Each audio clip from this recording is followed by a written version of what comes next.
Rais Ruto amlipua Rigathi Gachagua na chama chake kipya. Karibu kwenye taarifa zetu za Erran Media na kuomba uchukue sekunde yako moja upige subscription. Asante.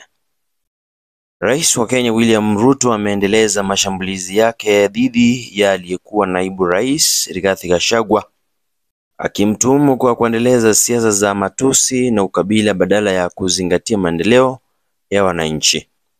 Akizungumza Ijumaa wakati wa ukaguzi wa mradi mkubwa wa umwagiliaji wa Galana Kulalu katika kaunti ya Tana River, Rais Ruto alielezea kuwa viongozi hawatapata kura kwa matusi bali kwa kazi wanazofanya.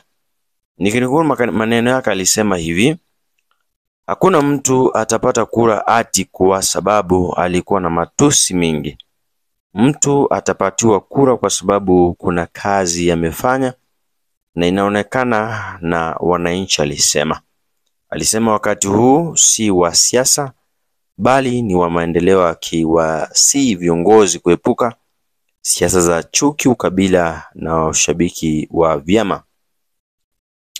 Sio wakati wa siasa, sio wakati wa marengo, kabila, dini, sijui chama. Wakati huu ni wa sote kuungana na kushughulikia mambo ya muhimu yatakayobadilisha maisha ya Wakenya, aliongeza. Kauli hizo ziliungwa mkono na naibu rais Profesa Kithure Kindiki aliyekuwa akihutubia wakazi wa kaunti za Murang'a na Meru, ambapo alitoa onyo kwa wanaoanza kampeni mapema kupitia chama kipya.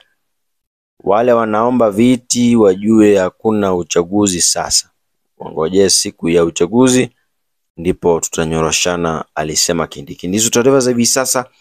Kumbuka kwamba aliyekuwa naibu rais, namzungumzia Rigathi Gachagua, aliweza kuzindua chama chake kipya cha DCP ambacho kimezungumziwa sana na kuibua hisia mseto. Alizungumza mambo mengi hapo jana akiwa kwenye Obina show live, lakini hayo tutazungumzia baadaye. Ndizo taarifa za hivi sasa. Nitakuwa narejea matukio mengine zaidi, usikwende mbali. Hii ni Erran Media.